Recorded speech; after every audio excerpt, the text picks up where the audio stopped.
तो हम लोग बात कर रहे थे आपका कार्यपालिकीय शक्तियों के बारे में, संघ और राज्य की, कि इनके बीच कार्यपालिकीय संबंधों को लेकर किस प्रकार का संबंध है। कार्यपालिकीय शक्ति क्या होती है खूब बताया गया कि कार्यपालिकीय शक्ति सिर्फ दो ही बातों से संबंधित है। वे विधियां जो संबंधित विधायिकाओं द्वारा बनाई जाएंगी उनका अनुपालन सुनिश्चित हो, क्योंकि विधि बन जाने से कुछ नहीं हो रहा है जब तक उसका अनुपालन ये सुनिश्चित न किया जाए। विधि स्वयं का अनुपालन स्वयं नहीं करा लेगी। ये तो बड़ी मूर्खतापूर्ण बातें लगातार चलती हैं। बोले पुरुष आयोग बना दो। अव्वल तो एक आध घटना को लेकर कोई आयोग बनता नहीं। आज भी सर्वसाधारण समाज की स्थिति यही है कि पीड़ित स्त्री ही है, पुरुष नहीं पीड़ित है। और अगर इस प्रकार का कोई आयोग बने तो उसका सिर्फ दुरुपयोग होगा। जरा अपने आसपास निगाह डालिए, कितनी स्त्रियां हैं और कितने पुरुष हैं संख्या के दृष्टिकोण से जो पीड़ित हो। रेशियो अनुपात खुद निकलेगा। इसलिए ये तो मांगी बेतुकी है, और ये सिर्फ मांग भी नहीं है, इनफैक्ट ये स्वयं को लोकप्रिय करने का तरीका है। कुछ उल्टी बात कहो जिससे आप लोकप्रिय हो जाएं, लेकिन चलो just for the sake of argument, जब महिला आयोग बनने के बाद भी महिलाओं की सुरक्षा सुनिश्चित नहीं कर पाया, जब स्वयं संविधान बनने के बाद कानून और व्यवस्था की सुरक्षा सुनिश्चित नहीं हो सकी, जब स्वयं इतने कानून बनने के बाद और इतनी इन्वेस्टिगेटिंग एजेंसीज बनने के बाद कानून की सुरक्षा सुनिश्चित नहीं की जा सकी, उसका अतिलंघन और उल्लंघन रोज होता है, तो अगर पुरुष आयोग बन भी जाएगा तो कौन सा आसमान फट पड़ेगा। ठीक है, वो सिर्फ एक ठीक महिलाओं के उत्पीड़न का यंत्र और साधन ये तो बन सकता है, लेकिन इससे ज्यादा कुछ हासिल हो जाए ये कभी नहीं होगा। क्योंकि इससे ज्यादा जो कुछ हासिल होता है वो आपके अपने रूपांतरण से हासिल होता है। आप जब रूपांतरित होते हैं तभी हासिल होता है। लेकिन फिर भी अगर कानून बना है तो उसकी मर्यादा की रक्षा होनी चाहिए, अर्थात उसका अतिलंघन यूं ही सहन नहीं होना चाहिए। यूं ही सहन होगा भी नहीं। ठीक है, तो अतिलंघन ये होने की दशा में आखिर कुछ तो किया जाए उसकी सुरक्षा सुनिश्चित करने के लिए। ठीक है, अन्यथा आप कानून बनाई क्यों रहे, कोई मर्यादा स्थापित करी क्यों रहे। तो अगर केंद्रीय विधायिकाएं हैं या राज्यों की विधायिकाएं हैं ये कानून बनाने को अधिकृत है, तो इनके कानूनों का अनुपालन ये भी सुनिश्चित होना ही चाहिए। और अगर इन्हें सुनिश्चित करने की व्यवस्था ये संबंधित व्यवस्था में नहीं है तो उस व्यवस्था को पूर्ण नहीं कहा जा सकता। तो आपसे कहा गया था कि राज्यों का जो कार्यपालिकीय अंग है उसका निर्माण, उसकी संरचना इसी को सुनिश्चित करने के पॉइंट ऑफ व्यू से हुई है। और जब आप किसी विधि का अनुपालन सुनिश्चित करेंगे तो आपको ऐसे बहुत से काम करने पड़ेंगे जो उस विधि द्वारा अधिकृत नहीं किए गए, किंतु उन्हें किया जाना जरूरी है। अगर आप किसी विधि का अनुपालन सुनिश्चित करने के लिए एक व्यक्ति की नियुक्ति करेंगे तो इतने बड़े देश में सिर्फ एक व्यक्ति की नियुक्ति कर देने मात्र से विधि का अनुपालन सुनिश्चित नहीं होगा। आपको बहुत सारे व्यक्तियों की नियुक्ति करनी पड़ेगी, और वे व्यक्ति अगर लंबे समय एक ही स्थान पर तैनात रहे तो मनुष्य मानवीय कमजोरियों से ग्रसित है। मनुष्य ईश्वर नहीं है, मनुष्य मानवीय कमजोरियों से ग्रसित है। इसलिए जो मनुष्यगत कमजोरियां हैं, और मनुष्यगत कमजोरियां क्या है, राग द्वेष, ये मनुष्य के मन में आएगा। और जब वो एक ही स्थान पर रहेगा तो उस स्थान के निवासियों से उसके संपर्क संबंध ये विकसित होंगे, और जब संपर्क संबंध विकसित होंगे तो निश्चित तौर पर वो उनके प्रति कुछ झुकाव रखेगा, और जब एक के प्रति झुकाव रखेगा तो अन्यों के प्रति झुकाव नहीं ही रखेगा। ठीक है, दो शब्द आते हैं भाषा में, एक शब्द है प्रेम और एक शब्द है राग। ये दोनों अलग अलग शब्द हैं, यद्यपि दिखाई एक से देते हैं। राग खराब बात है और प्रेम अच्छी बात है, तो फिर अंतर कहां है? अंतर यहां है कि राग सकारण होता है, राग प्रेम का वो स्वरूप है जो सकारण है, और जो प्रेम है वो अकारण है। प्रेम सिर्फ इसीलिए किसी से किया जाता है कि वो उसी ईश्वर का क्रिएशन है जिस ईश्वर के क्रिएशन हम हैं, उसमें ईश्वर का वास है, उसके शरीर पर ईश्वर के हस्ताक्षर है, वो क्रिएशन है ईश्वर का। प्रेम इसलिए किया जाता है जबकि राग सकारण है।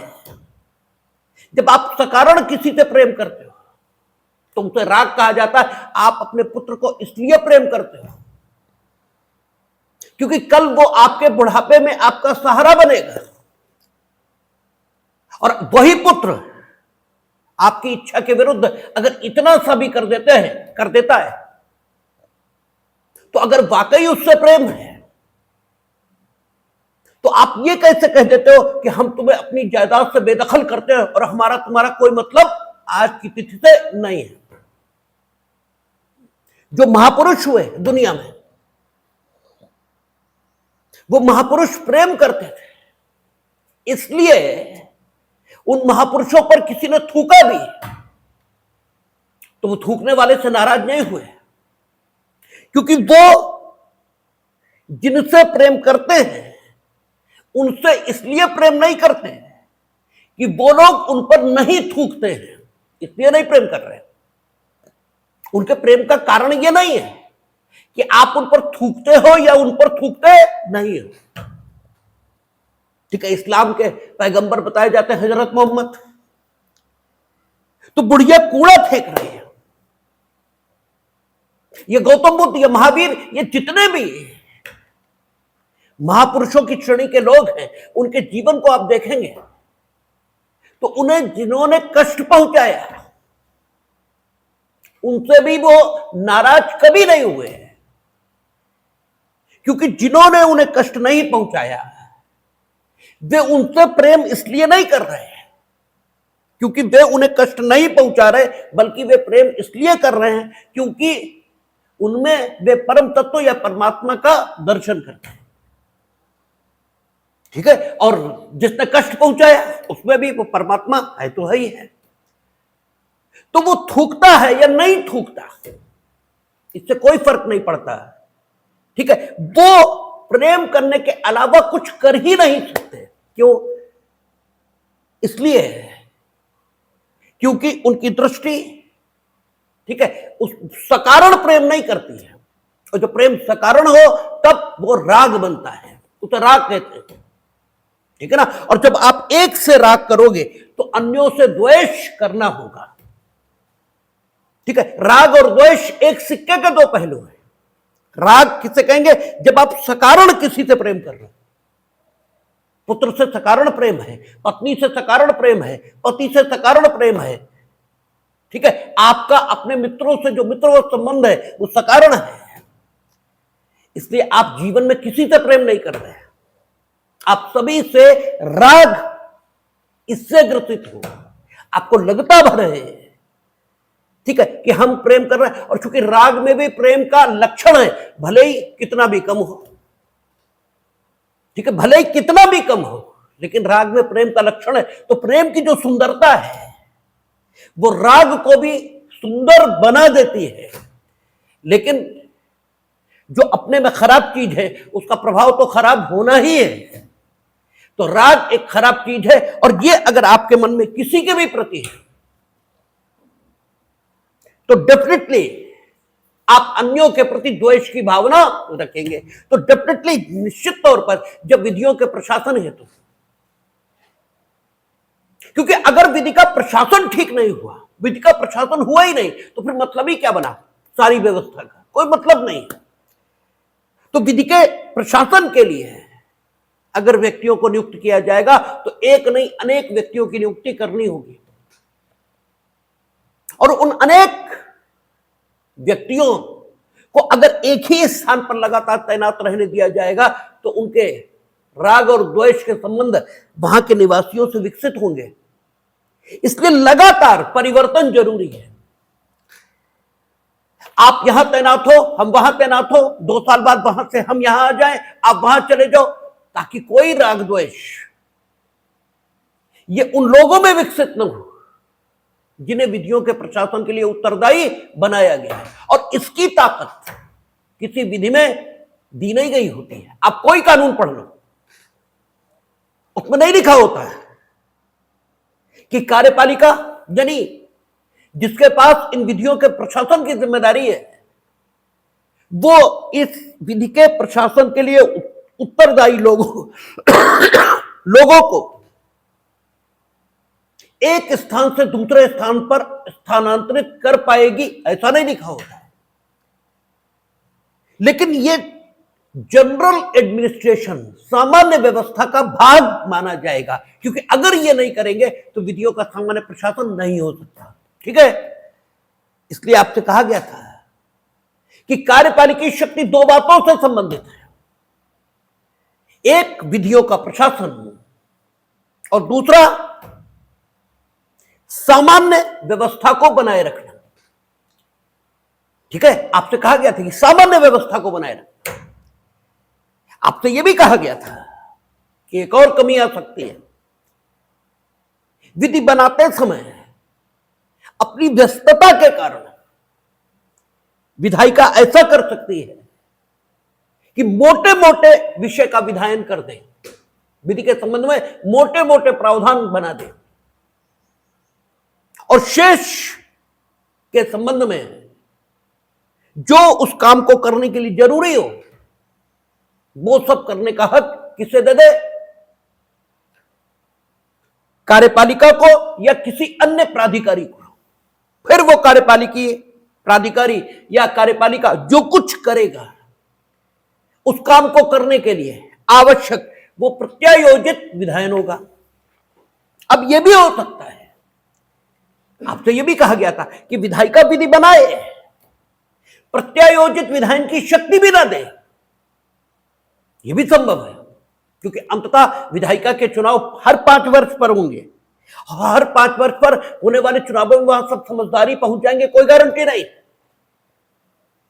यह भी हो सकता है, यह गलती भी हो सकती है कि अगर विधायिका ने कोई विधि बनाकर किसी काम को करने का हक कार्यपालिका को दिया, लेकिन उस काम को करने के लिए जो जरूरी काम है उन कामों के संबंध में उस विधि में कोई व्यवस्था ही नहीं की है, तो फिर चूंकि उस विधि को बनाने का हक रखने वाले व्यक्ति ने वो विधि बनाई है और हमसे कहा है कि इस विधि का प्रशासन करिए, ठीक है, तो फिर हम क्या करेंगे कि हमारी जो शक्ति है उसके आधार पर हम वो करने का निर्णय ले लेंगे जो उस विधि को करने के लिए जरूरी है। ठीक है, तो आपसे कहा गया था कि प्रशासनिक आदेश या शासनादेशों के माध्यम से भी विधियों द्वारा अधिकृत काम किए जा सकते हैं, और सामान्य व्यवस्था को जारी रखने के लिए, सामान्य व्यवस्था को बनाए रखने के लिए भी क्या कर सकते हैं हम, गवर्नमेंट ऑर्डर्स या जीओ या शासनादेश ये जारी किए जा सकते हैं। ये भी आपको बताया गया। इसके अलावा एक बात और कि कुछ मर्यादा रखनी पड़ेगी, क्योंकि अंततः सारी व्यवस्था भारत के नागरिकों के कल्याण के लिए निर्मित हुई है। तो अगर विधायिका ने कोई विधि बनाई है तो उसके बारे में प्रेजम्पशन है, उसके बारे में मानकर चला जाएगा कि वो नागरिकों के कल्याण के लिए ही बनाई गई है। जैसे ईश्वर के बारे में यह नहीं माना जा सकता कि वो किसी के प्रति भेदभाव पूर्ण हो सकता है। ऐसे ही कानून के बारे में यह नहीं माना जा सकता कि अगर वो कानून है, अगर वो कानून है ही नहीं तब तो बात अलग है, लेकिन अगर कानून है तो वो किसी के प्रति भेदभावपूर्ण हो ही नहीं सकता, संभव ही नहीं। ठीक है, तो क्या माना कि अगर कानून है, विधायिका ने अधिकृत किया है किसी काम को करने के लिए, तो आप करिए, क्योंकि वो विभेदपूर्ण हो ही नहीं सकता। और अगर होगा तो कॉन्स्टिट्यूशनलिटी उसकी चैलेंज हो जाएगी और वो नल एंड वाइड, शून्य घोषित हो जाएगा। लेकिन विधि है, इसका मतलब है, इसका मतलब ठीक है। हर शब्द की अपनी मर्यादा है। विधि है, इसका मतलब क्या हुआ? विधि है, ठीक है। तो जब विधि है, इसका मतलब वो सब बात ही ठीक है, तो उसके मुताबिक अगर आप समव्यवहार करेंगे तब तो किसी नागरिक के अकल्याण का प्रश्न ही नहीं उठता, तब तो किसी नागरिक के साथ कुछ बुरा हो ही नहीं सकता। लेकिन विधि अगर है किंतु वो उन सारी बातों को अपने में समाहित नहीं करती जो विधि द्वारा निर्देशित काम को किए जाने के लिए जरूरी है, तो ठीक है, आप शासनादेशों के माध्यम से काम चला सकते हैं, यह भी ठीक है अपनी प्रशासनिक ताकत में। प्रशासनिक ताकत यानी आपको जो ताकत हासिल है विधियों के क्रियान्वयन के लिए, उसे ही प्रशासनिक ताकत कहते हैं, ठीक है ना। वो जो आपको हासिल है, जिसे सामान्य प्रशासन की ताकत कहा जाएगा, उसमें आप आदेश देकर काम चला सकते हैं। लेकिन अगर विधि द्वारा निर्देशित काम, इसे करने में किसी नागरिक के अधिकारों से समव्यवहार करना पड़ेगा और आपके काम इससे नागरिक के अधिकार प्रतिकूल रूप से प्रभावित होंगे, तो फिर आप शासनादेश के माध्यम से विधि का प्रशासन नहीं करेंगे, फिर विधि में संशोधन, यही एकमात्र रास्ता बचेगा। तो ये सारी पिक्चर आपके सामने रखी गई थी, ठीक है। कार्यपालिका जो केंद्रीय है, वो केंद्रीय विधियों के प्रशासन के लिए उत्तरदायी है, और जो राज्य की विधायिका है वो राज्यों की विधायिका द्वारा बनी हुई विधियां हैं, उनके प्रशासन के लिए उत्तरदायी। लेकिन एक कॉन्क्यूरेंट सब्जेक्ट भी है, एक समवर्ती सूची भी है, उसके संबंध में भी, ठीक है, कार्यपालिकी शक्ति संबंधित विधायिकाओं को प्राप्त है। लेकिन वहां चूंकि दोनों विधायिकाओं को शक्ति प्राप्त है और केंद्र की शक्ति बढ़ी हुई है, क्योंकि असंगति की दशा में उन्हीं का कानून मान्य होगा। लेकिन यह भी सही है कि अगर कॉन्करेंट लिस्ट के एक विषय पर केंद्र का कानून है, तो उस केंद्र के कानून से असंगत न होते हुए राज्य को भी कानून बनाने का हक है, ठीक है। दोनों कानून बन सकते हैं। अब केंद्र ने कानून बनाया तो केंद्रीय विधायिका का कानून है, इसलिए केंद्रीय कार्यपालिका, इसके द्वारा उसका प्रशासन किया जाना चाहिए। राज्य की विधायिका ने कानून बनाया तो राज्य की कार्यपालिका द्वारा उसका प्रशासन किया जाना चाहिए। एक मोटा मोटा तो सिद्धांत यही दिखाई देता है। लेकिन दिक्कत जो खड़ी है, वो दिक्कत कहां पर खड़ी है कि केंद्र के कर्मचारी कम हैं। जहां पर दिक्कत है, जहां पर समस्या है, वो समस्या ये है कि केंद्र के पास पर्याप्त कर्मचारी नहीं है और राज्य के पास पर्याप्त कर्मचारी है। इनके पास ताकत नहीं, उनके पास ताकत है। इनके पास कर्मचारी ज्यादा, उनके पास कर्मचारी नहीं। ये वही संबंध है जो पूंजी और श्रम का संबंध है। अकेले श्रम भी कुछ नहीं कर सकता और अकेले पूंजी भी कुछ नहीं कर सकती। जब पूंजी और श्रम दोनों मिलेंगे, उत्पादन तभी संभव है ठीक है, तो कर्मचारी और प्लस शक्ति दोनों जब मिलेंगे तभी सुशासन संभव है, इससे पहले सुशासन संभव नहीं। तो अब एक ही रास्ता बचता है कि केंद्र भी अपने कर्मचारियों की नियुक्ति करे और अपनी विधियों का प्रशासन कराए। लेकिन यह रास्ता मूर्खतापूर्ण दिखाई देता है। यह इसलिए मूर्खतापूर्ण दिखाई देता है कि जब ऑलरेडी हमारे पास कर्मचारी हैं और वे कर्मचारी सिर्फ नाम मात्र को कहा जाए तो राज्य के हैं, क्योंकि इनफैक्ट तो भारत एक ही है। भारत राज्यों का संघ होगा, भारत पहले होगा, राज्य बाद में होंगे, भारत में राज्य होंगे, राज्यों से भारत निर्मित हो नहीं, ये नहीं है। भारत असेंबल नहीं है, यह नहीं है कि राज्यों ने असेंबल कर दिया भारत को। ठीक है, जैसे जो ईश्वर को नहीं मानते हैं उनका कहना है कोई आत्मा आत्मा नहीं है, तो उनसे पूछा जाता है कि फिर ये बताओ, जब आदमी मरता है तब क्या हो जाता है? अगर कुछ नहीं है तो फिर मरता ही क्यों है? तो उनका कहना है कि सिर्फ ऐसे ही है जैसे ये एसी है, सारे पुर्जे आपने लगा दिए, चलने लगा, इसमें कोई आत्मा थोड़ी है। आपने सारे पुर्जे लगा दिए, बिजली प्रवाहित कर दी, चलने लगा। एक भी पुर्जा हटा दो, खत्म। तो बोले हार्ट फेल हो गया ना, इसलिए मरा। हार्ट काम करता रहता, नहीं मरता। एक चीज हट गई ना, इसलिए मरा। किडनी फेल हो गए, ठीक है, लीवर ने काम करना बंद कर दिया, बंद किया ना, इसलिए मरा। ठीक है, आत्मा निकल गई नहीं, गलत बात है, ऐसा कुछ नहीं। तो वो क्या मानते हैं? शरीर असेंबली है उन अंगों की जो दिखते हैं, जो नहीं दिखते।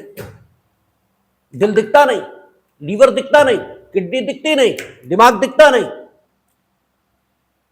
लेकिन वो कहते हैं समूह है, ये समूह काम कर रहा है। अलग अलग कर दीजिए, नहीं करेगा। ये ठीक यांत्रिक है, लैपटॉप है, काम कर रहा,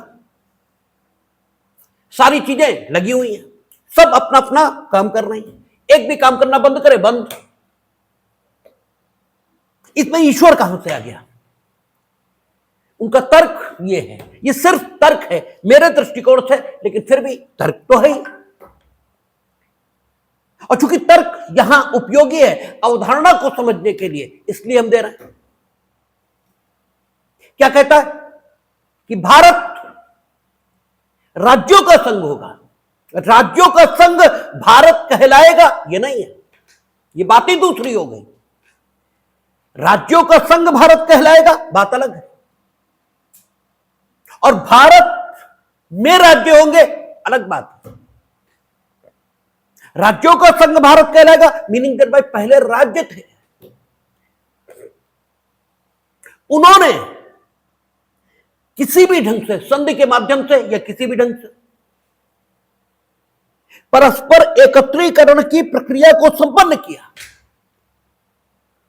और जो वो परस्पर एकत्र हो गए तो उस एकत्रीकरण को एक नाम दे दिया गया भारत। ये यहां से उभर कर आया, जैसा कि सोवियत रूस में था United state of Soviet Russia, ठीक है, यूनाइटेड किंगडम ऑफ, ठीक है, इंग्लैंड को बोलते हैं यूनाइटेड किंगडम, जो वो आयरलैंड और ब्रिटेन इनसे मिलकर बनना है, तो वो यूनाइटेड किंगडम है, ठीक है, USA, United states of America,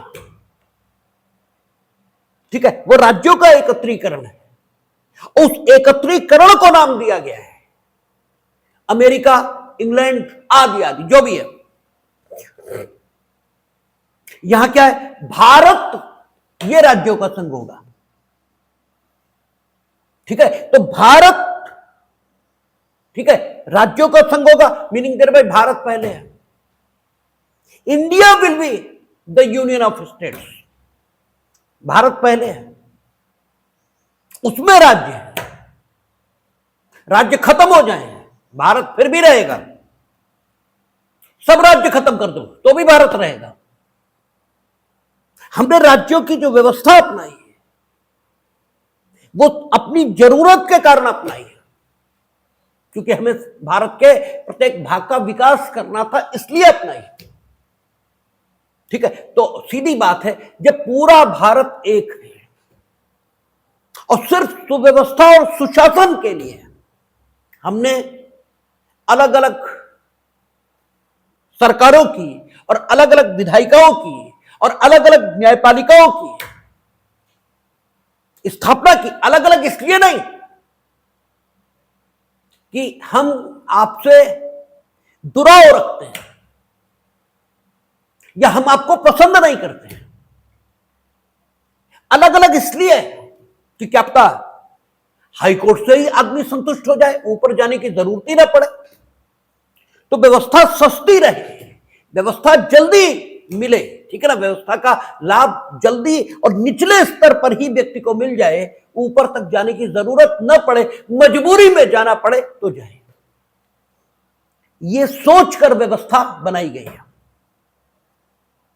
ठीक है ना, तो जब ये सोचकर बनाई गई है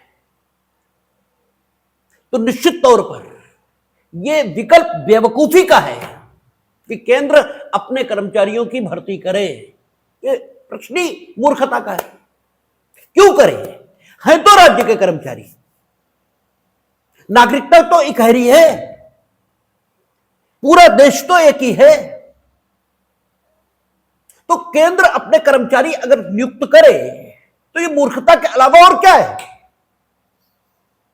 हां, जहां जरूरी है वहां नियुक्त कर लेंगे, नहीं तो कुछ विषय हैं राज्यों को अपनी मिलिट्री रखने की इजाजत नहीं मिल सकती, वो भारत की होनी चाहिए, तुम्हें जरूरत क्या है, तुम तो भारत में हो, जब तुम भारत में हो, टांग कहे हमें भी हाथों की जरूरत, क्योंकि टांग में मानो किसी ने लाठी मारी तो टांग वाला ही हाथ तो रोकेगा, तुम्हारे हाथ क्यों रोकेंगे, बाकी गधेपन की है।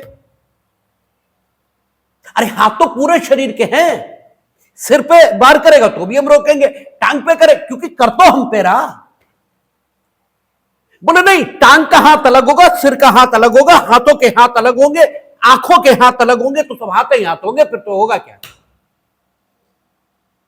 ठीक है, बोले आंख में कोई उंगली दिखाएगा तो आंखों के हाथ मुकाबला करेंगे, सिर पे कोई डंडा मारेगा तो सिर के हाथ मुकाबला करेंगे, तो गधापन है। इससे ज्यादा मूर्खता की बात क्या हो सकती है, इससे ज्यादा बेवकूफी की तो कोई बात हो ही नहीं सकती। इसलिए यह विकल्प नहीं अपनाया गया, जहां जरूरत वहां अपना लिया। डिफेंस केंद्र का है, सेना वही रखेंगे, भारत की होनी चाहिए। राज्य की सुरक्षा का प्रश्न आएगा तो भी वही, क्योंकि भारत की सुरक्षा का प्रश्न है, राजस्थान की सुरक्षा का प्रश्न थोड़ी है, जम्मू कश्मीर की रक्षा का प्रश्न थोड़ी है, भारत की रक्षा का सवाल है। और जो भारत की रक्षा का सवाल है तो उत्तर प्रदेश की जिम्मेदारी वो भी उतनी है, तमिलनाडु के व्यक्ति की जिम्मेदारी वो भी उतनी है, सबकी जिम्मेदारी है। तो फिर अलग व्यवस्था क्यों, कोई मतलब ही नहीं है। रेलवे है, ठीक है, एक रखेंगे, क्योंकि राज्यों के कोई रेल है ही नहीं। इंग्लैंड में है, उनका नॉर्थम्प्टन शायर रेलवे कंपनी और काउंटी शायर रेलवे कंपनी, वहां बहुत सारी है, यहां ही नहीं। ठीक है, तो रेलवे एक रखेंगे, इनकम टैक्स एक रखेंगे, एक्साइज एक रखेंगे। ठीक है, जहां जरूरत है टेलीकम्युनिकेशन एक रखेंगे, वो राज्यों का ही नहीं।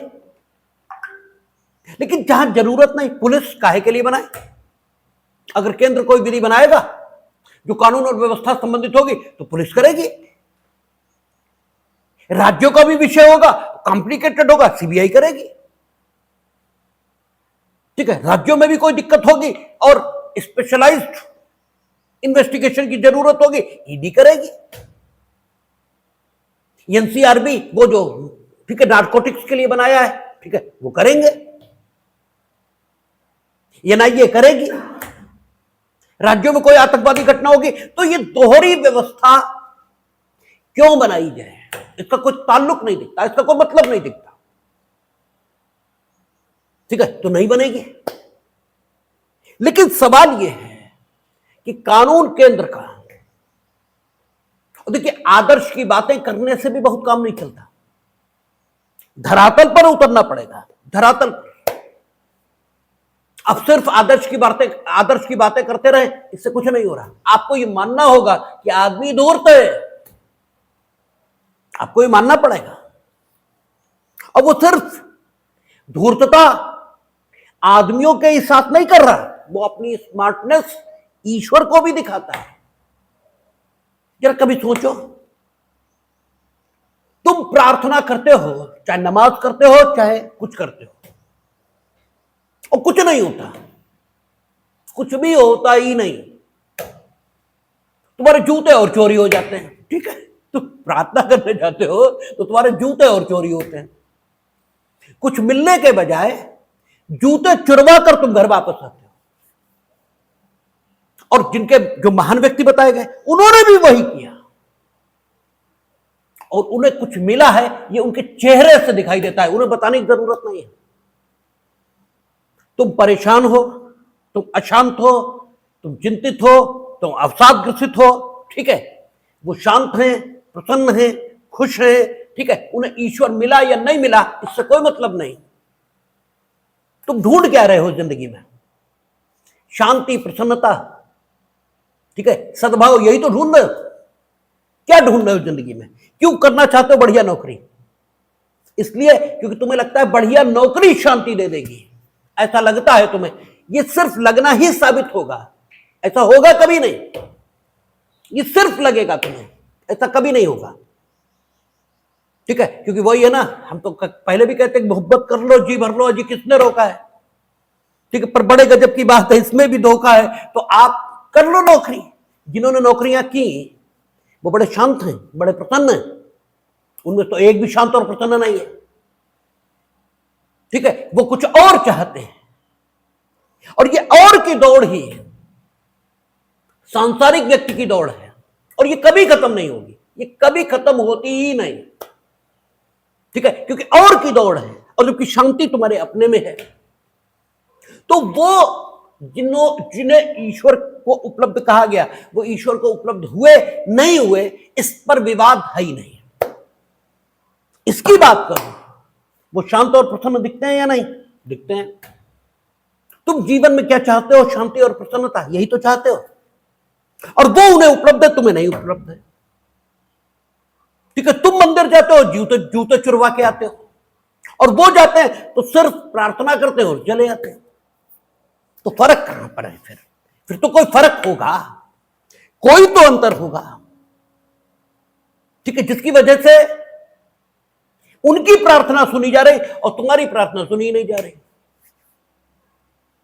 तो या तो तुम गलत प्रार्थना कर रहे हो, या तुम जिससे प्रार्थना कर रहे हो वो है ही नहीं। दो ही बातें तो हो सकती हैं, या तो तुम जिससे प्रार्थना कर रहे हो वो है नहीं, तभी तो नहीं सुनी जा रही, और यह तुम्हारी प्रार्थना ही गलत है। दो ही बातें हो सकती, तीसरी बात तो संभव है ही नहीं। तो सवाल यह है कि वो जो शांत और प्रसन्न दिखते हैं वो भी उसी से कर रहे हैं जिससे तुम कर रहे हो, इसका मतलब वो तो है। फिर अब आपका ढंग गलत है, इसमें कोई संदेह बचा ही नहीं। तो ढंग आपका क्या है और उनका क्या है, इसको देखना पड़ेगा। वो सिर्फ उसी के भरोसे हैं, वो सिर्फ उसी के भरोसे हैं, उन्हें और कोई भरोसा नहीं है, इसलिए उनकी सुनी जा रही है। और तुम बहुतों के भरोसे हो, ठीक है, पिताजी के भरोसे हो, अपने पैसों के भरोसे हो, अपनी प्रतिष्ठा के भरोसे हो, अपने पद के भरोसे हो, बहुतों के भरोसे हो, इसलिए तुम्हारी सुनी ही नहीं जा रही, जब जब तुम ये भरोसा छोड़ोगे और एकमात्र एक आसरा वो पकड़ोगे, तभी तो सुनी जाएगी। उन्होंने पकड़ा इसलिए उनकी सुनी जा रही, तुमने नहीं पकड़ा इसलिए तुम्हारी नहीं सुनी जा रही। तुम जो कर रहे हो प्रार्थना इसलिए कर रहे हो क्योंकि तुम्हारे मन में कोई विश्वास नहीं है ईश्वर है। क्योंकि अगर यह विश्वास होता तो तुम किसी से कुछ नहीं मांगते। अभी हम गाना, तभी हम हंस रहे थे, ठीक है। जब हम शुरुआत करने जा रहे थे तो हमें हंसी आ रही थी क्योंकि गाना बजा था क्या कि तेरे द्वार खड़ा भगवान भगत भर दे रहे झोली। तुम भगवान के द्वार पर भी खड़े होते हो तो भगवान को नहीं मांगते, तुम अपनी झोली भरने की का ही निवेदन उनसे करते हो, ठीक है। तुम यही कहते हो कि हमारी झोली भर दो, क्योंकि तुम्हें लगता है कि अगर झोली भर गई तो हमें सब कुछ उपलब्ध हो गया, भगवान की तो जरूरत ही नहीं है। आप सोचो इस स्टेटमेंट पे आप कह क्या रहे हो? आप ये कह रहे हो कि अगर झोली भर जाए तो फिर भगवान की कोई जरूरत नहीं है, आप ये कह रहे हो, ठीक है। तो अगर झोली भर गई तो इसका मतलब झोली में जो कुछ भरा गया वो पर्याप्त है आपके जीवन के लिए, भगवान की आवश्यकता नहीं है, इसीलिए तुम्हारी नहीं सुनी जाती है। तुम उसके भरोसे कब हो? तुम तो अपनी झोली के भरोसे हो, और जिस दिन ये भरोसा छोड़ते हो उस दिन आपकी भी सुनी जाती। हां, ये जरूर है कि आप धूर्त हो, आप चालाक हो, आप अपनी समझदारी का परिचय दे रहे हो, इसलिए आप सोचते हो कि भगवान के आगे हाथ भी जोड़ लो, क्या पता ये हुए ही, ठीक है। वैसे तो झोली से काम चल जाएगा, लेकिन कहीं ये हुए तो बड़ी गड़बड़ हो जाएगी बाद में, ठीक है। तो जो है, और इनके आगे हाथ जोड़ लेने से नुकसान तो कोई हो नहीं रहा, क्या ये कर क्या लेंगे भाई, हाथ जोड़ लो, बात खत्म हो गई। यही चल रहा होता है आपके मन में, तो आपने हाथ जोड़ लिया, ठीक है। तो आपने जो हाथ जोड़े इसलिए नहीं जोड़े कि वही सब कुछ है, आपने इसलिए जोड़े कि क्या पता यार ये हो ही और झंझट हो जाए कुछ, तो जोड़ लो, ठीक है। इनके भी जोड़ लो, क्या है, काम तो चल ही जाएगा, डीएम साहब से जान पहचान है, काम तो हो ही जाना है, ठीक है। जिंदगी तो खुशनुमा हो ही जानी है, लेकिन कहीं ये हुए, इनकी बात सच निकल गई और डीएम साहब के हाथ पर जोड़ने के बाद भी खुशी न मिली, तो इनके भी हाथ पर जोड़ते चलो, कोई दिक्कत नहीं है। नुकसान क्या है? आपकी जो प्रार्थना है वो इस ढंग की है, इसलिए वो सुनी ही नहीं जाती। तुम जाते हो तो जूते चढ़ जाते हैं, वो जाते हैं तो उन्हें शांति उपलब्ध होती है, ठीक है। तो आदमी धूर्त है, और चूंकि आदमी धूर्त है इसलिए आदर्शवादी बातों से काम नहीं चलेगा। हार्ड रियलिटी इसको देखना पड़ेगा, और हार्ड रियलिटी यह है कि राज्य ऐसी गड़बड़ें पैदा कर सकते हैं जिनमें से केंद्र की विधियों का अनुपालन सुनिश्चित करना मुश्किल में पड़ जाए, हो सकता ना हो पाए। इसलिए दुष्टों को ध्यान में रखकर, कानून हमेशा धूर्त और दुष्ट को ध्यान में रखकर बनाया जाएगा, और जो धूर्त और दुष्ट को समर्पित हो वो कभी अच्छा नहीं हो सकता। इसलिए कानून को हम कभी अच्छी चीज नहीं मानते। हम ये बिल्कुल अच्छा नहीं मानते कि देश समाज में कानून होना भी चाहिए। मेरी मान्यता है कानून सबसे पहले खत्म होना चाहिए, जो चीज सबसे पहले खत्म होनी चाहिए वो कानून, ठीक है। लेकिन इसका अर्थ यह नहीं कि जरूरत हो और खत्म कर दो, जल्दी नहीं, जल्दी नहीं। आपकी दिक्कत यही कि आप हर काम को जल्दी करना शुरू कर देते हो। काम के होने से कुछ नहीं होता, ये यूं कहें काम के होने से होता है, काम कर देने से कुछ नहीं होता, ऐसे कहें तो ज्यादा ठीक है। कानून समाप्त हो जाना चाहिए, मीनिंग देयर बाय ऐसी दशा निर्मित होनी चाहिए कि कानून की जरूरत न हो। सबसे पहली जो दुनिया में होने लायक चीज है वो ये कि कानून खत्म हो जाए। जब कानून खत्म हो जाए इसका मतलब है बुरे लोग खत्म हो जाए, बुरी बात खत्म हो जाए, ठीक है ना। यही सबसे, तो कानून कोई अच्छी बात नहीं है, ये बुरे लोगों को समर्पित है, अच्छे लोगों को समर्पित नहीं है कानून। तो आप देखें क्या कहता है कि राज्य चूंकि गड़बड़ कर सकते हैं इसलिए 256, 257, 258 ये बनाए गए, ठीक है ना। 256, 257, 258 इनको बनाया, और 256 की कल हम लोगों ने बात की थी। 256 में उसने क्या लिखा था? 256 में उसने कहा था कि प्रत्येक राज्य की कार्यपालिका शक्ति का इस प्रकार प्रयोग किया जाएगा कि जिससे संसद द्वारा बनाई गई विधियों का और ऐसी विद्यमान विधियों का जो उस राज्य में लागू हैं अनुपालन सुनिश्चित रहे, और संघ की कार्यपालिका शक्ति का विस्तार किसी राज्य को ऐसे निर्देश देने तक होगा जो भारत सरकार को इस प्रयोजन के लिए आवश्यक प्रतीत हो। ये जो लास्ट लाइन है ये इसी बात को ध्यान में रखकर की गई है कि ऐसी विधियां हो सकती हैं जो केंद्र की हो या राज्य में विद्यमान विधि की श्रेणी में हो। किसने बनाई इससे मतलब नहीं, भारत एक है और भारत के हाथ सरकार है। ठीक है, सिर पर आक्रमण होगा तो भी हाथ रोकेगा, पैर पर आक्रमण होगा तो भी हाथ रोकेगा, यह हाथ का कर्तव्य है। इसलिए राज्यों में विद्यमान विधियां जो हैं किसने बनाई मतलब ही नहीं, तुमने बनाई हमने बनाई कोई लेना देना नहीं, विधि है बात खत्म। सिर पे डंडा पड़ा किसने मारा मतलब नहीं है, हाथ का काम है उसे रोकना। ठीक है, तो क्या कहा उन्होंने कि भारत सरकार को, कल हम लोगों ने बात की थी कि वे सब निर्देश राज्य को देना, ठीक है, कॉन्स्टिट्यूशनल माना जाएगा जो उनकी कार्यपालिकीय शक्ति के संबंध में हो और जिनकी प्रकृति यह हो कि वे केंद्र के द्वारा बनाई गई विधियों का और राज्य में जो विद्यमान विधियां हैं उनके अनुपालन को सुनिश्चित करने की प्रवृत्ति रखते हो, ऐसे कार्यपालिकीय निर्देश देने का हक केंद्र को रहेगा। लेकिन हक रहे, ठीक है, और हक हम उपयोग करने चले तो तुम हमारे दो कंटाप रख दो और हम तुम्हारा कुछ ना कर पाए तो काहे का हक, ये तो बेकार की बात है। हम अपने अधिकार का हक का प्रयोग करें और तुम अगर न मानो तो तुम्हारे खिलाफ कुछ करने का हक वो भी हमें होना चाहिए।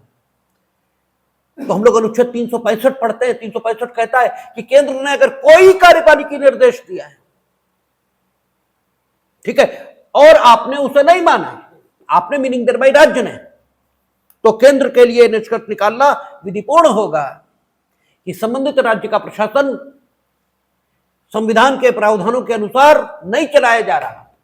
और एक बार यह निष्कर्ष निकला तो तुम तो बचोगे ही नहीं, तुम नहीं बचोगे, मीनिंग देयर बाय राज्य बचेगा लेकिन राज्य के हाथ नहीं बचेंगे, यानी वो सरकार नहीं बचेगी। 356 का प्रयोग होगा और सरकार को बर्खास्त किया जाएगा, राष्ट्रपति शासन के अधीन मामला आ जाएगा।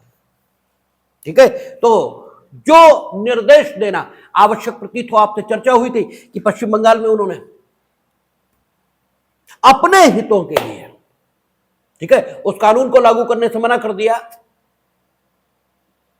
जो अनलॉफुल असेंबली के संबंध में था। और उनका था कि मजदूर घेराव कर रहे हैं फैक्ट्रीज में तो आप कुछ नहीं करेंगे, तो कलकत्ता हाईकोर्ट ने उस बात को गलत ठहराया था। अब आपका देखें 257 क्या कहता है, कुछ दशाओं में राज्यों पर संघ का नियंत्रण। अब देखिए कंट्रोल ये शब्द ही प्रयोग तब होता है, नियंत्रण अपने में कठोर शब्द है, ठीक है, क्योंकि नियंत्रण का मतलब ही है कि तुम आउट ऑफ कंट्रोल जा रहे हो, जो तुम्हारी मर्यादा है आप उसका उल्लंघन कर रहे हो, तभी नियंत्रण की जरूरत पड़ेगी, अदरवाइज नियंत्रण की कोई जरूरत नहीं। इसकी नियंत्रणकारी शक्तियां यानी कानून अगर समाज में है तो उस समाज को कभी अच्छा नहीं कह सकते, और कानून मानने वाले नागरिक को भी नागरिक भले ही कह दो, वो तो चलो कह भी देना चाहिए, लेकिन अच्छा नागरिक नहीं कहा जा सकता। अच्छा नागरिक वो है जो नैतिकता से शासित होता है, ठीक है, वो अच्छा नागरिक है, क्योंकि कानून बाहर से आरोपित है, ठीक है, कानून बाहर से आरोपित है। कानून ये भय दिखाता है कि अगर आपने उसका पालन नहीं किया तो कुछ अप्रिय स्थिति पैदा होगी, और अगर अप्रिय स्थिति के डर से तुम कुछ मानने लगो तो वो आपकी मान्यता नहीं बन सकती। ठीक है, आपकी मान्यता तो वही है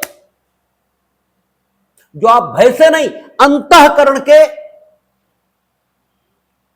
प्रभाव से और अंतःकरण की प्रेरणा से स्वीकार करते हो। आपकी मान्यता तो वही है।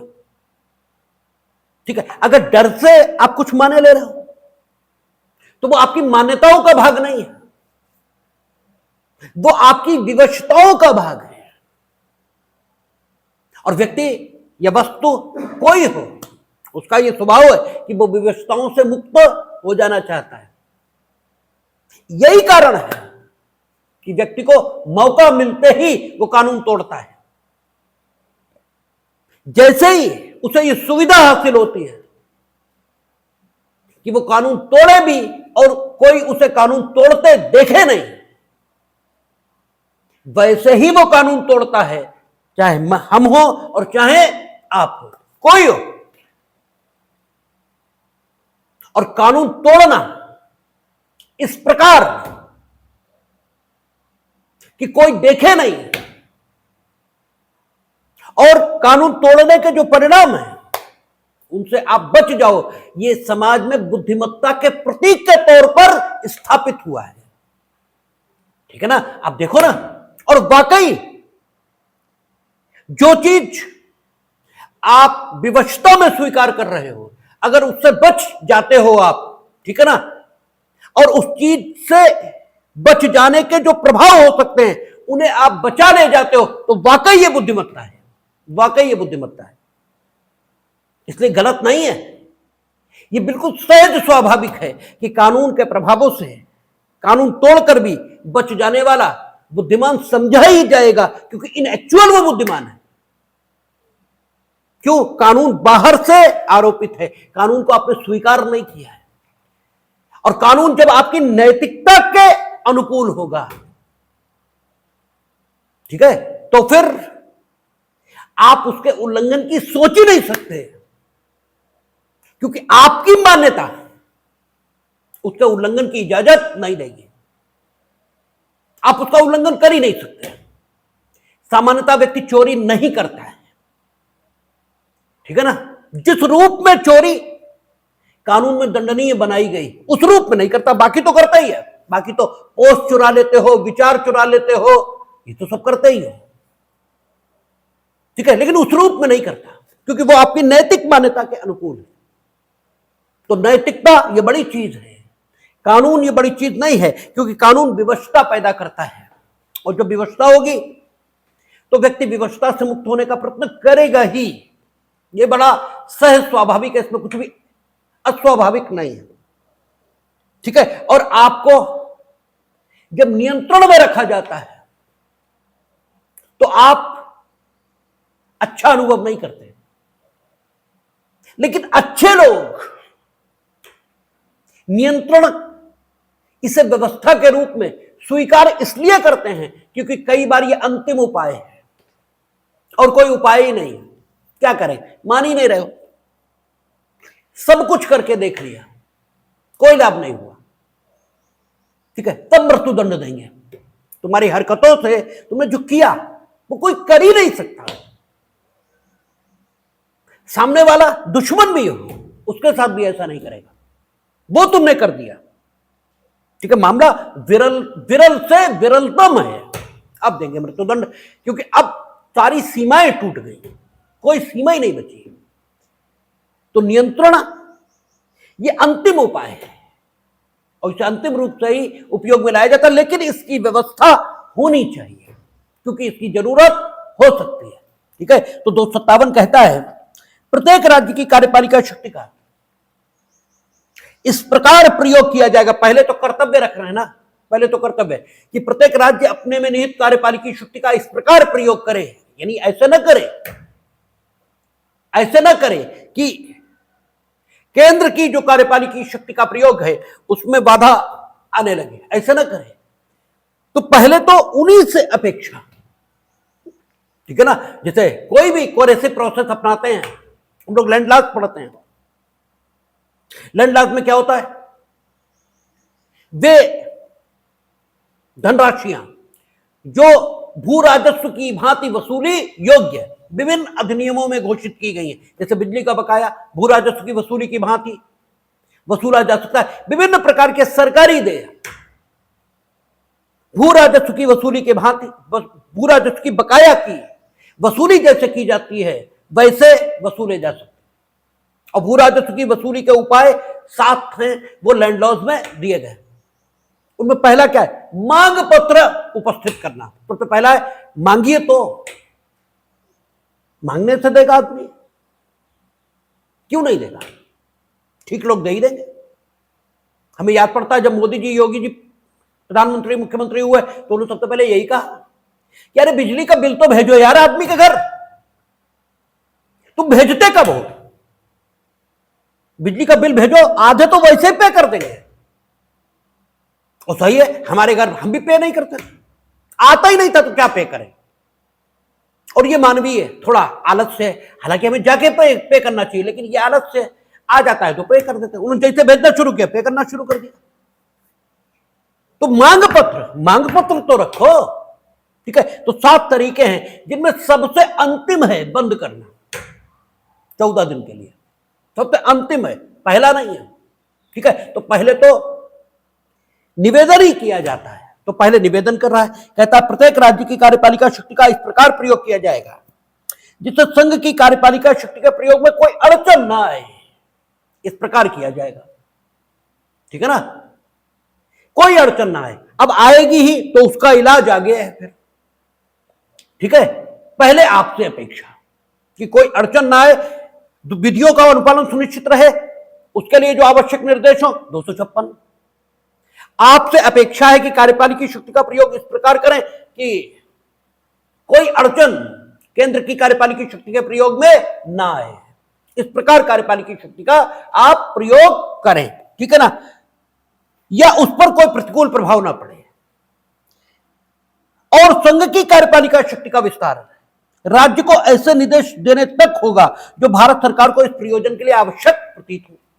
यानी कहीं पर अगर क्लैशिंग हो रही है, राज्य अपनी कार्यपालिका शक्ति का इस प्रकार प्रयोग कर रहे हैं कि वो केंद्र की कार्यपालिका शक्ति के प्रयोग में अड़चन पैदा कर रहे हैं, तो पहला तो अपेक्षित उन्हीं से है कि वो ऐसा न करें। लेकिन मान लीजिए वो जानबूझकर ऐसा कर रहे हैं या भूल से ऐसा हो रहा है, दोनों बातें हो सकती हैं, दोनों बातें हो सकती। तो केंद्र को हक है कि वो आवश्यक निर्देश कि तुम इस प्रकार अपनी कार्यपालिका शक्ति का प्रयोग करो, ठीक है, ताकि हमारी कार्यपालिका शक्ति के प्रयोग में कोई अड़चन ना आए। लेकिन यहां देखें, कब? जब केंद्र की कार्यपालिका शक्ति इसके प्रयोग में अड़चन पैदा हो, राज्य की कार्यपालिका शक्ति के प्रयोग से। और कार्यपालिका शक्ति का प्रयोग किया काहे के लिए जाएगा? विधियों के अनुपालन को सुनिश्चित करने के लिए और सामान्य व्यवस्था चलाने के लिए। तो ये स्थिति जो 257 में है, ये पैदा कब होगी? ये पैदा तब होगी जब केंद्र की कोई विधि हो और वो उसे लागू करने का प्रयत्न कर रहा हो, और ये भी अपनी विधि को लागू करने का प्रयत्न कर रहे हो, या सिर्फ केंद्र अपनी कार्यपालिका शक्ति का प्रयोग यानी अपनी विधि का अनुपालन सुनिश्चित न कर पाए इसलिए अपनी कार्यपालिका शक्ति का प्रयोग कर रहे, तब 257 सबसेक्शन 1 की दशा है, अन्यथा नहीं है, ठीक है। यानी राज्य अपनी कार्यपालिका शक्ति का प्रयोग कर रहा है, यानी राज्य सूची के विषयों पर कर रहा है, तो ये कुछ नहीं कहेंगे, ठीक है ना। जब ये स्थिति हो कि केंद्र की कार्यपालिका शक्ति के प्रयोग में दिक्कत आए, तो दिक्कत कब आएगी? जब आपको कार्यपालिका शक्ति प्राप्त हो, तभी तो आएगी। आपको कार्यपालिका शक्ति प्राप्त ही नहीं है, जिस क्षण आप दिक्कत की शिकायत कर रहे हो उस क्षण पर आपको कोई कार्यपालिका शक्ति नहीं, ठीक है, अर्थात आपकी कोई विधि नहीं है। तो आप अड़चन हमें आई है यह कहकर राज्य की कार्यपालिका शक्ति के प्रयोग में बाधा उत्पन्न कर रहे हो, यह माना जाएगा, ठीक है, आप नाटक कर रहे हो ये माना जाएगा, और इसकी इजाजत 257 सबसेक्शन 1 में नहीं है। ठीक है, कानून को पूरी पवित्रता के साथ पढ़ा जाता है, कानून को पूरी शुचिता के साथ पढ़ा जाता है। तो कहता है कि कब, जब आप कार्यपालिकी शक्ति का प्रयोग कर रहे हो, मीनिंग देयर भाई कार्यपालिकी शक्ति का प्रयोग का अवसर है और आप उसके लिए अधिकृत हो, तो ऐसा होगा कब? ऐसा तभी होगा जब केंद्र का कोई कानून हो, अदरवाइज कैसे होगा? ठीक है, या जनरल एडमिनिस्ट्रेशन उसे चलाने के लिए, ठीक है ना, और राज्य अपनी कार्यपालिकी शक्ति का प्रयोग इस प्रकार कर रहा है कि उससे बाधा पैदा हो रही है। तो अवसर है और अधिकार है, ये दशा केंद्र के संबंध में कब पैदा होगी? जब या तो मसला समवर्ती सूची से संबंधित हो या आपका कहां हो, संघ सूची उससे संबंधित हो। और समवर्ती सूची के संबंध में 73 और 162 को मिलाकर आप पढ़ेंगे तो आप ये जान जाएंगे कि राज्य की कार्यपालिकी शक्ति केंद्र के अधीन हो जाती है। ठीक है, 73 और 162 को एक साथ मिलाकर पढ़ने का प्रभाव यह आएगा।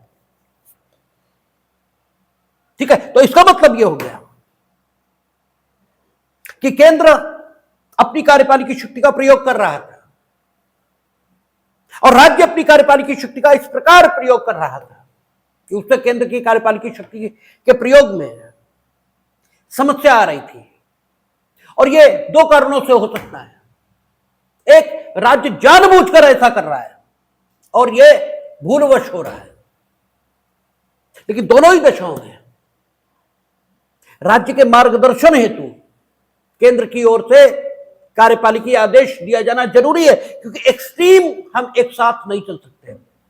हम ये नहीं कर सकते कि 356 का प्रयोग करते हैं, ये नहीं कर सकते, क्योंकि हम ये कह सकते हैं कि 72 और 73 और 162 इसे एक साथ पढ़ने से आपकी कार्यपालिकी शक्ति मेरे अधीन तो न कहें लेकिन हमारे सबऑर्डिनेशन में है। ठीक है, इसलिए आप इस प्रकार प्रयोग कर रहे हैं कि मेरे में बाधा पड़ रही, तो आप संविधान के उपबंधों के अनुसार नहीं चल रहे हैं और हम 356 का प्रयोग करेंगे, ये कहा जा सकता है। लेकिन ये कहना क्या होगा? अतिवादिता होगी, ये ठीक नहीं है। आप एकदम टॉप पर नहीं पहुंच सकते, हो सकता गलती हो गई हो, ठीक है, तो एक बार कह के तो देखो। तो 257 सबसेक्शन 1 उसी की व्यवस्था कर रहा है, कहकर देखो, तो केंद्र को यह हक होगा कि वो ऐसे निर्देश दें जिससे राज्यों के द्वारा इस प्रकार से कार्यपालिकी शक्ति का प्रयोग रुक जाए। ठीक है ना। फिर क्या कहता है? संघ की कार्यपालिका शक्ति का विस्तार, राज्य को ऐसे संचार साधनों के निर्माण और बनाए रखने के बारे में निर्देश देने तक भी होगा जिनका राष्ट्रीय या सैनिक महत्व का होना उस निर्देश में घोषित किया गया। ठीक है, ठीक है। आप देखेंगे ऑफिसर्स कॉलोनी में टावर लगा हुआ है। अब ऑफिसर कॉलोनी स्टेट की, वो जमीन स्टेट की, पुलिस स्टेट की। अब वो टावर अगर गिरा दिया जाए तो दूरसंचार की व्यवस्थाएं कैसे चलेंगी? ठीक है, मिलिट्री छावनी है यहां। ठीक है, पुलिस अगर काम नहीं करेगी तो लुच्चे और लफंगे रोज वहां घुसेंगे, चुरा ले जाएंगे। सैनिक कितना देखेंगे, क्या करेंगे? और फिर हर चीज समझिए, ये बेवकूफी की बातें नहीं है कि फेसबुक पर बैठ के बेवकूफों की तरह लिख दिया। हर व्यक्ति की अपनी एक्सपर्टाइज है। चोरों को पकड़ लेने में वाकई वो एक्सपर्ट होते हैं, पुलिस के लोग वाकई एक्सपर्ट होते हैं, उनके फट से उन्हें समझ में आता है कि नहीं गड़बड़ है। मिलिट्री के लोग लड़ने में एक्सपर्ट हैं, ठीक है, अपराधों के अन्वेषण में एक्सपर्ट नहीं है। पुलिस 3 दिन के अंदर खोल के रख देती है, तो मिलिट्री को खोल के तो रख दे। दिल्ली में पार्लियामेंट पे हमला हुआ सुबह और शाम में उन्हें जम्मू कश्मीर में अरेस्टिंग कर ली। बड़ी बात है, बड़ी बात है। 1200-1400 किलोमीटर की दूरी है बीच में, और 24 घंटे के भीतर उन्हें जम्मू कश्मीर से अरेस्टिंग कर ली। तो एक्सपर्टाइज होती है हर चीज की अपनी। वो लड़ने में एक्सपर्ट हैं, वो अपराधों के अन्वेषण में एक्सपर्ट नहीं है। ठीक है, तो है क्या कि इसलिए उन्होंने कहा कि जो सैनिक महत्व के हैं ठीक है, केंद्र कार्यपालिका निर्देश दे सकेगा, क्योंकि राज्य ऐसा कर सकते हैं। वही बदतमीजों का ध्यान रखना पड़ेगा, कानून हमेशा दुष्टों को ध्यान में रखकर बनाया जाएगा। ठीक है, तो उन्होंने कहा कि संघ की कार्यपालिका शक्ति का विस्तार, राज्य को ऐसे संचार साधनों के निर्माण, ऐसे संचार साधनों का निर्माण करने का भी कार्यपालिका निर्देश दिया जा सकता है, और बनाए संचार साधन सड़क भी होती है, संचार साधन सड़क भी है, means of communication. Means of communication बड़ा टर्म है, इसमें जल मार्ग, थल मार्ग, वायु मार्ग, ठीक है, टेलीफोन आदि सब कुछ आएगा, जिससे भी आप संचार स्थापित करते हो, वो सब कुछ मीन्स ऑफ कम्युनिकेशन बनाए रखने का के बारे में निर्देश होगा। ठीक है, अब एक बार सड़क बना दी, उसकी मेंटेनेंस ही नहीं कर रहा है, वो तो गड्ढे हो गए, चल ही नहीं पा रहा, तो बनाए रखने तक भी निर्देश देने का हक होगा। और जिनका राष्ट्रीय या सैनिक महत्व होना, दोनों राष्ट्रीय महत्व है उनका,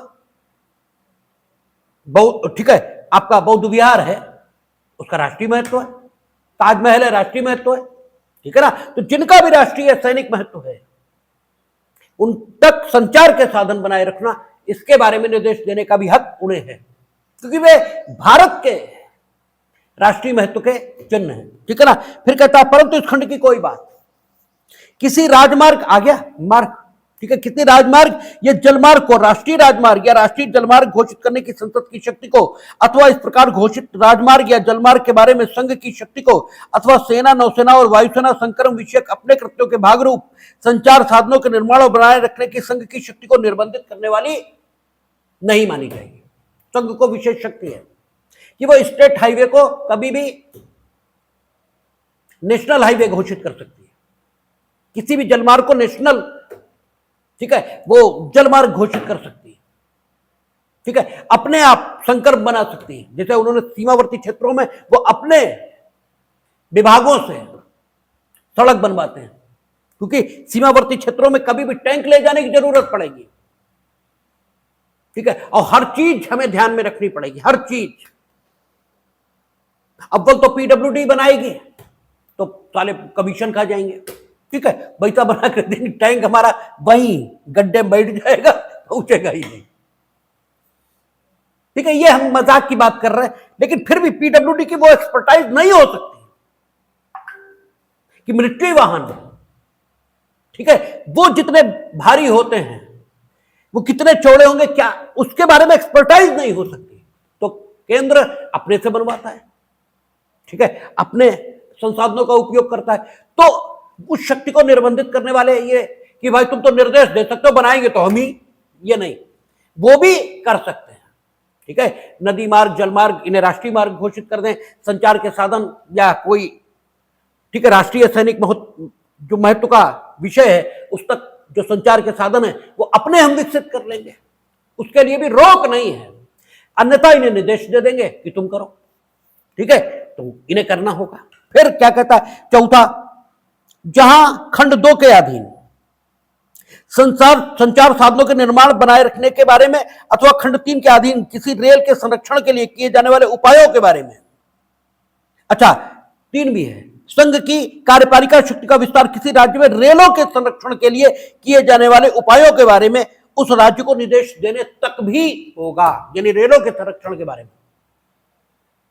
वो ये कह सकते हैं जीआरपी अलग स्टेब्लिश करिए, जीआरपी अलग एस्टेब्लिश है, आरपीएफ तो उन्हीं का है, आरपीएफ केंद्र का है, ठीक है, उन्होंने स्वयं रेल की सुरक्षा के लिए अपनी फोर्स गठित की है, आरपीएफ, और जीआरपी इनसे कहा है कि तुम बनाओ, इन्होंने अलग राष्ट्रीय रेलवे पुलिस बना रखी है, ठीक है ना। तो रेलों की सुरक्षा के लिए वो विशेष निर्देश इन्हें दे सकते हैं, क्योंकि इनका तो अक्सर ही जिस पार्टी की सरकार है उसी पार्टी ने बंद कर दिया, रेल रोकने बैठ गए, अब जिस पार्टी की सरकार है वही रेल रोक रही,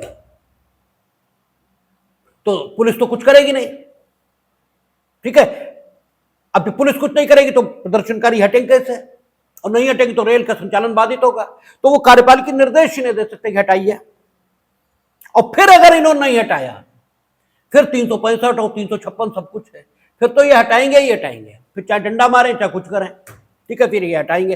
तो इसलिए ये भी उन्होंने लिखा है, जहां खंड 2 के अधीन संचार साधनों के निर्माण या बनाए रखने के बारे में, अथवा खंड 3 के अधीन किसी रेल के संरक्षण के लिए किए जाने वाले उपायों के बारे में, किसी राज्य को दिए गए किसी निर्देश के पालन में अच्छा खर्च अधिक हो गया है। अब थोड़ा वो बात की उन्होंने कि भाई आपका जो काम था कर राज्य रहे, और राज्यों के पास संसाधन भी सीमित हैं, आपके पास टैक्स ज्यादा है, आपके पास पैसा ज्यादा है, ठीक है, तो आप एडिशनल खर्च अगर राज्य को कुछ करना पड़ा है आपके निर्देश के कारण ही, सिर्फ आपने निर्देश दे दिया इसके कारण से करना पड़ा, राज्य पहले से कर रहा था वो भी कर लिया, ये नहीं, कुछ अतिरिक्त खर्च करना पड़ा है तो केंद्र प्रतिपूर्ति करेगा राज्य की।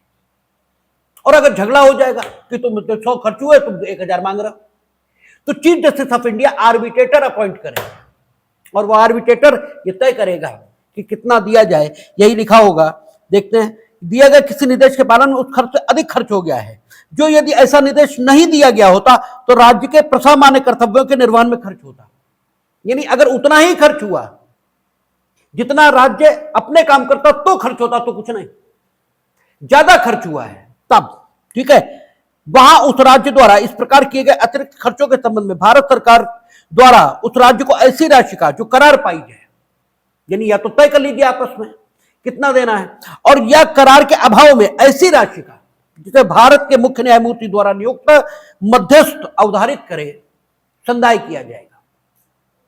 ये 257, ठीक है। अब केवल एक आर्टिकल बचा 258,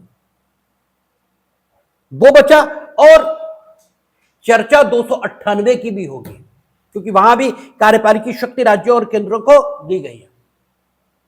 बस 2 आर्टिकल बचे, इनकी चर्चा हम लोग कल कर लेंगे, और कल ये हम मतलब सोचते हैं ऐसा ये कल समाप्त कर देंगे भगवान जी। उसके बाद हम लोग विश्वास और मान्यता खंड इसको देखेंगे, और हमें लगता है इस हफ्ते या अगले हफ्ते में 3 दिन या और लगेंगे, उसके बाद हम लोग इमरजेंसी पर आ जाएंगे।